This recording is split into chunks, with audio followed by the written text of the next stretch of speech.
Seatron Aries, now that's how you make a film with a predator in it.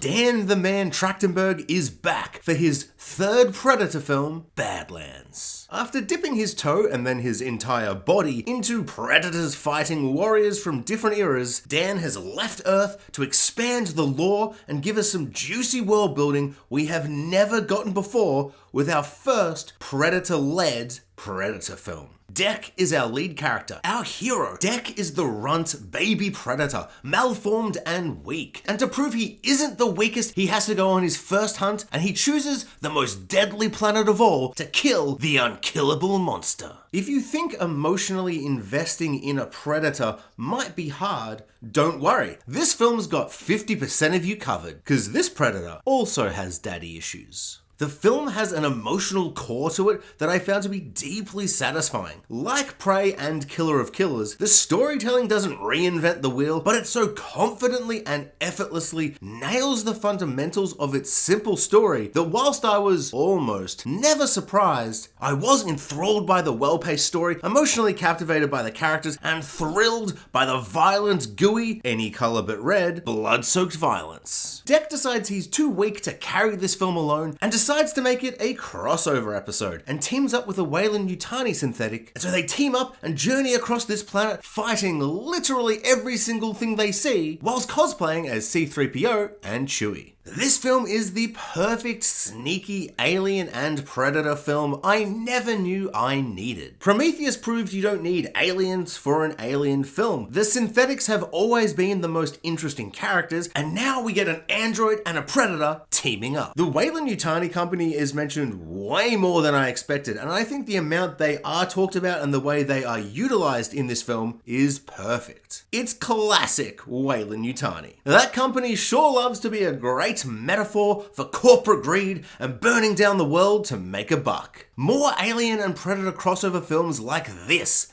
please and thank you. Whilst this lacks the realism and grit of Prey and the relentlessly brutal gore of Killers, this film leans into the action-adventure CG spectacle and gets much weirder and sillier than you would expect for a Predator-focused story. And just like Prey and Killers does, it opens up a new, exciting door of lore with unique and fascinating world building that even now, after 3 feature films in a row, makes me wildly keen to see what else Dan the Man has in store for this franchise. The Predator with a backpack droid visual is god tier, and honestly the film at times kinda coasts on just how awesome that looks. Some may find the plot and themes paper thin, but I think this is a classic case of not what story you tell, but how you tell it. Does this film get the Predator and Alien franchise bump? You know it does. But ask Requiem how long that bump can sustain a terrible film. Speaking of badly lit films, there is a few moments in this film that felt underlit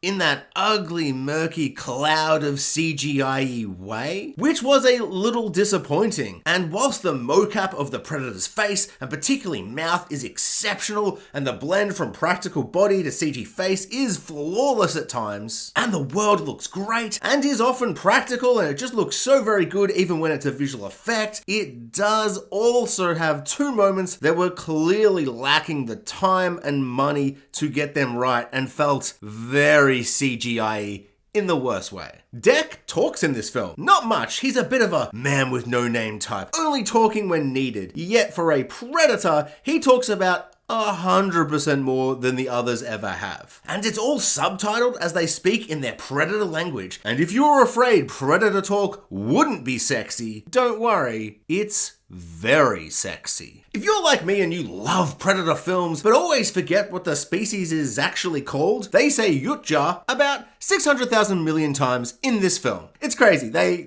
say it so very many times. Yutja. Even though I have heard it in one movie more times than I've ever heard my name being spoken out loud, I still do feel like I am mispronouncing it. Yutja? Ellie Fanning is delightful, bringing a much needed lightheartedness to an otherwise serious film. She has a lot more range in this film than you expect from the trailers. She does a fantastic job, and like every Alien film, the synthetic is the best, if not the second best character. And sure, with only really two main characters, that's not saying much, but at least you don't hate her. But also as well, she does make lots of jokes, and some people might hate that. Deck is a fantastic hero. As the runt of the Predator litter, he has everything to prove, and his arc and journey, whilst pretty obvious from early on how it's going to turn out, is very satisfying. It's just so fun and cool to follow a Predator as the hero and main character, and by the end of the film just absolutely love him. The film is a lot funnier than you would expect. Some moments work better than others, but the odd couple dynamic of Banjo and Kazooie is